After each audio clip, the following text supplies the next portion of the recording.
News, views, voices of the global Indian community. India abroad. जो यहाँ की Punjabi community तो बिल्कुल उनकी सपोर्ट में है, पर मैं अमृतसर की जो लोग हैं वो भी मैं देख रहा हूँ, एक बहुत ही एक्साइटमेंट है तरनजीत जी के लिए, क्योंकि वो नए एक बिल्कुल क्लीन छवि के उम्मीदवार आ रहे हैं। और उनकी जो फैमिली बैकग्राउंड है, जो तेजा सिंह समुंदरी उनके जो दादाजी थे और बिशन सिंह जी समुंदरी जो उनके पिताजी थे, वो एक फैमिली लेगेसी भी उनके साथ में है। और साथ में जो उनकी भी सर्विसेज रही हैं, he was considered as one of the best ambassadors of India in the world. और यूएस में उन्होंने भारत अमेरिका के रिश्ते जो थे इतने मजबूत करने में उनका काफ़ी सहयोग था। और अमृतसर के लिए एक नई होप लेके आए, एक नई किरण लेके आए। और यहाँ पे जो कम्युनिटी है वो बिल्कुल हर पंजाबी चाहता था कि अमृतसर के लिए कुछ करें।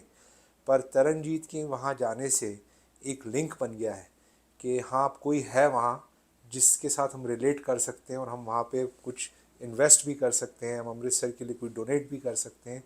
तो काफ़ी एक्साइटमेंट चल रही है। बिल्कुल एनआरआईज सिर्फ फाइनेंशियली नहीं, बल्कि जो विकसित अमृतसर जो डॉक्टर संजय लखनपाल, डॉक्टर सुधीर सक्सेरिया सबने मिलके बनाया था, उसमें भी बहुत ही अच्छी डेवलपमेंट्स हो रही हैं, जो आप बहुत ही जल्दी देखेंगे। थोड़े दिनों में कई सर्विसेज, कई यूनिवर्सिटीज़, ड्रग रिहैबिलिटेशन सेंटर्स, कई स्वच्छ अमृतसर, इन कई चीज़ों के अनाउंसमेंट्स जल्दी ही आएंगी। देखिए, सबसे पहले तो जो भारत की इलेक्शन है, आज वेस्टर्न मीडिया बल्कि भारत के भी कुछ सोशल मीडिया पे क्रिटिसिज्म चल रहा है, भारत में जी ह्यूमन राइट्स नहीं है, भारत में ये नहीं है, भारत में वो नहीं है।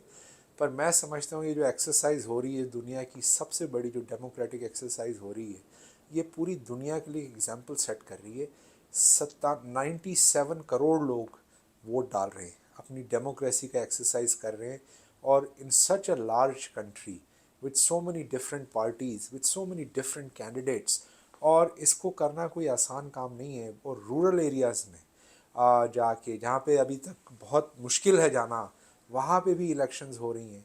तो ये एक इंडिया ने दुनिया में एग्जाम्पल सेट किया है कि डेमोक्रेसी में हम कैसे इलेक्शंस, जिससे फेयर और न्यूट्रल इलेक्शंस जो हैं वो हो रही हैं। और भले ही वेस्टर्न मीडिया ने अभी हमारे एक अपोजिशन में केजरीवाल साहब को अभी अरेस्ट किया गया था, पर उनकी भी बेल हो गई, सुप्रीम कोर्ट ने कर दी कि भाई इलेक्शन के लिए आप कैंपेन कर सकते हैं। तो ये दिखाता है कि भारत में डेमोक्रेसी और जुडिशरी अभी भी बहुत कायम है और बहुत चल रही है। अगर हम उसे अमेरिका से भी कंपेयर कर लें कि यहाँ पे देखिए प्रेसिडेंट ट्रंप के साथ क्या हो रहा है, उन्हें अदालतों में खदेड़ा जा रहा है, उन्हें बोलने नहीं दिया जा रहा कैंपेन में। तो उस लेवल पे देखा जाए तो भारत में डेमोक्रेसी काफ़ी है, बहुत अच्छी तरह से चल रही है। और इस इलेक्शन का जहाँ तक सवाल है, इस इलेक्शन में बहुत जो मुद्दे हैं वो भारत के विकास के, जो पीछे जो 10 सालों में जो भारत ने डेवलपमेंट करी है, लोग उसको देख के वोट डालेंगे। और बहुत ही एक्साइटमेंट है। और बीजेपी का एक, मैं समझता हूँ, बहुत ही अच्छा ट्रैक रिकॉर्ड है। प्रधानमंत्री मोदी ने जो भारत के लिए जो पिछले 10 साल में किया है, उसको लोग दिमाग में रख के, सामने रख के, और इस कंटिन्यूटी को, जो डेवलपमेंट की कंटिन्यूटी है, इसको बरकरार करने रखने के लिए मैं समझता हूँ बीजेपी एक बार फिर बड़ी ही बहुमत से एक बार फिर जीतेगी। कि मैं इस चीज़ को इतना बड़ा नहीं बनाऊंगा, क्योंकि ये इस कंट्री में आप यहाँ पे तो डोनाल्ड ट्रंप जो यहाँ पे जब प्रेसिडेंट था, उसको भी इन्होंने केज में बंद करके, उसकी भी कई बारी, बल्कि उसके होटल के बाहर ही उन्होंने प्रोजेक्ट कर दिया था कि वो जेल में है और जेल के कपड़े पहनाए थे। तो ये इस कंट्री का कल्चर है, ये इस कंट्री की फ्रीडम है। हमारे कल्चर से नहीं मेल खाता, पर ये इस कंट्री का है। पर मैं आपको इतना बताऊंगा कि यहाँ पे 99% जो पंजाबी कम्युनिटी, जो सिख कम्युनिटी है, वो इन चीज़ों से परे रहती है। और उनका भी वही सोचना है जो एक भारतीय मेन स्ट्रीम का जो सोचना है भारत के बारे में, कि भारत की तरक्की हो, भारत का विकास हो, साथ में पंजाब की तरक्की हो, पंजाब का विकास हो। और उसके लिहाज से वो सब जिस तरह मोदी जी आज भारत को ऊपर लेके जा रहे हैं, जब समुद्र की लहर आती है और पानी ऊपर उठता है, तो सभी नावें ऊपर उठती हैं, और उसमें पंजाब भी है। भारत में जब भारत विकसित हो रहा है, तो साथ में पंजाब भी विकसित होगा। थोड़ा हमें उस तरफ ध्यान और देना पड़ेगा। पर जहाँ तक मोदी जी का सिखों के साथ सवाल है, मुझे नहीं लगता कि सिख कम्युनिटी किसी तरह से मोदी जी के, हाँ, इश्यूज़ रहे हैं किसानों के मुद्दे हैं वो चलते रहेंगे, वो रिज़ॉल्व भी हो रहे हैं, आगे भी रिज़ॉल्व होंगे।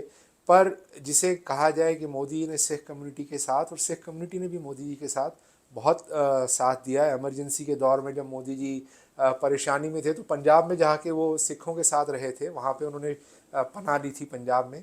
और उन्होंने भी सिख कम्युनिटी के लिए बहुत किया है। सिखों की जो आप देखिए 84 के जो दंगे थे उसमें विधवाओं को जो बाद में 5-5 लाख रुपए दिए, उसकी एसआईटी खोली गई, उसमें सज्जन कुमार और लोगों को कईयों को सज़ाएं हुई। यूपी में मेरे ख्याल से 20 से ऊपर राइटर्स थे जिन्हें सज़ा दी गई। और साथ में ही उन्होंने जो काली सूची थी, ब्लैक लिस्ट, जो सिख वापस नहीं जा सकते थे, जो कांग्रेस के दौर में बनी थी, उसे हटाया गया। गुरु नानक देव का 550 साला जो गुरपुरब था पूरे दुनिया में मोदी जी के डायरेक्शन में मनाया गया। आज गुरु तेग बहादुर जी की जो शहादत है भारत के लिए, मानवता के लिए, ह्यूमैनिटी के लिए, जो गुरु तेग बहादुर जी ने शहादत दी, उसे आज भारत के हर स्कूल में बच्चों को पढ़ाया जा रहा है।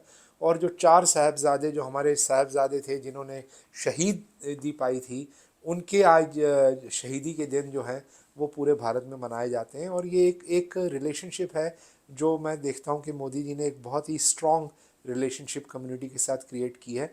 और एक जो मैं यहाँ एक और बात कहना चाहूँगा कि जो इस बार बीजेपी पंजाब में अपने इंडिपेंडेंट तौर पे उतरी है।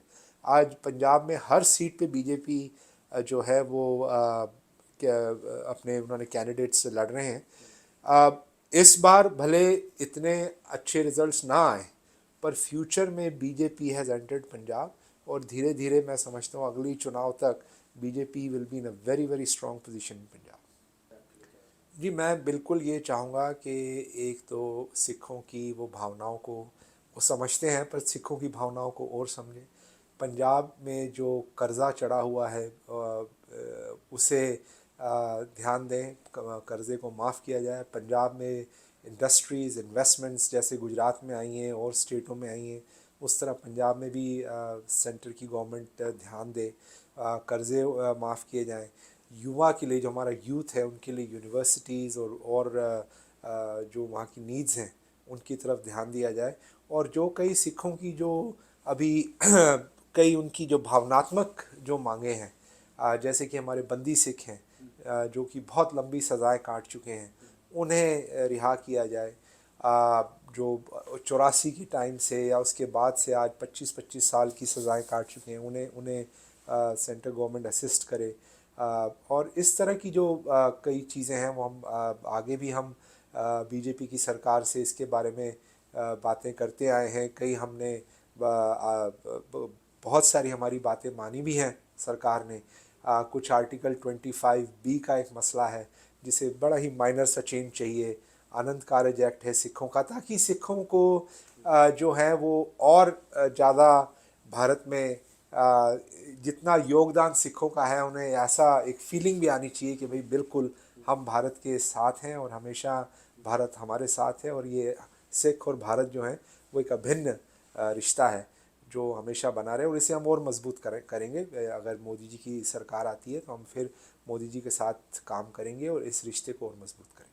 देखिए, मैं जब ये न्यूज़ पहली बार आई थी, जब जस्टिन ट्रूडो ने वहाँ पार्लियामेंट में करा था, तो मैंने हडसन इंस्टीट्यूट में एक स्टेटमेंट दी थी कि हम निज्जर की किलिंग को कंडेम करते हैं, we strongly condemn his killing. और साथ में ही हमने ये भी कहा था कि अगर कनाडा के पास कोई सबूत हैं तो वो बिल्कुल सामने रखें, और उस सबूतों के बेस पे हम भारत सरकार से भी बात करेंगे। हम उन्हें प्रेशर करेंगे कि आप अगर इन्वॉल्व हो तो इसकी बॉटम तक जाइए, जो लोग इन्वॉल्व हैं उन्हें सज़ा होनी चाहिए, और आगे से ऐसा नहीं होना चाहिए कि किसी भी सॉवरन नेशन में जाओ। और ये भारत की कभी भी ये पॉलिसी नहीं रही है इस टाइप की। पर आज उस बात को 6 महीने से भी ऊपर हो गए हैं, अभी तक कनाडा ने कोई प्रूफ नहीं दिया है। तो मेरी स्टेटमेंट वही है जो जिस दिन ट्रूडो साहब पार्लियामेंट में बोले थे कि आप हमें प्रूफ दें, आज भी वही है कि आप हमें प्रूफ दें कि भारत इन्वॉल्व है। जो 4 लोग पकड़े गए हैं उनको वो लोग भारत का कह रहे हैं, भारतीय मूल के नागरिक हैं। नागरिक तो होंगे, हम सभी भारतीय मूल के हैं, पर अब वो कनाडा में रह रहे थे। कनाडा ने उन्हें वीज़ा देके यहाँ बुलाया, इतनी आसानी से आ गए। भारत में भी वो उनके जो भी रिश्ते रहे हैं गैंगस्टर्स या जो भी, वो भी कनाडा ने अवॉइड करके उन्हें यहाँ बुला लिया। और यहाँ पे आके अगर वो उन्होंने कुछ गैर कानूनी काम किए हैं तो मैं समझता हूँ इसे कनाडा की गवर्नमेंट को डील करना चाहिए, और आगे के लिए भी इनको एहतराम बरतना चाहिए कि ऐसे जो गैंगस्टर्स के साथ जो जिन्हें वीज़ा दिए जा रहे हैं उसके ऊपर सख्ती बरतनी चाहिए। जी, मैं बिल्कुल ये कहना चाहूँगा कि सिख कम्युनिटी एक बहुत ही सक्सेसफुल और बहुत ही ज़बरदस्त कम्युनिटी है। जिस भी हम देश में सिख रहे हैं वहाँ पे हर चुनौती का सामना किया है और बहुत ही टॉप पोजीशंस में रहे हैं। आज अमेरिका में सबसे बड़े अगर पिस्टैचियो किंग है तो वो सिख हैं। अगर आपके रेजन्स किशमिश की जो किंग है वो भी सिख हैं। आज अगर ओकरा भिंडी का जो सबसे बड़ा प्रोड्यूसर अमेरिका में वो भी सिख हैं। आज गैस स्टेशंस के मालिक हैं, 1100 1200 गैस स्टेशन हैं उनके, वो भी सिख हैं। तो ये सिख कम्युनिटी में बहुत बड़े सक्सेसफुल लोग हैं। आप वर्ल्ड बैंक के प्रेसिडेंट को ले लें, वो भी सिख हैं। पर ये एक हमारी त्रासदी है कि जो हमारा यूथ है कुछ हिस्सा छोटा, वो इस गलत रास्ते पे जा रहा है या चल पड़ा है। और ये हम पूरी कम्युनिटी की हमारी रिस्पॉन्सिबिलिटी बनती कि हमारा यूथ, और ख़ासकर जो यूथ इंडिया से आ रहा है, जो आज इलीगल तरीके से आ रहे हैं मैक्सिको बॉर्डर से, पंजाब से और हरियाणा से, इसमें हरियाणा का भी यूथ इन्वॉल्व है, मैं सिर्फ पंजाब का नहीं कहूँगा।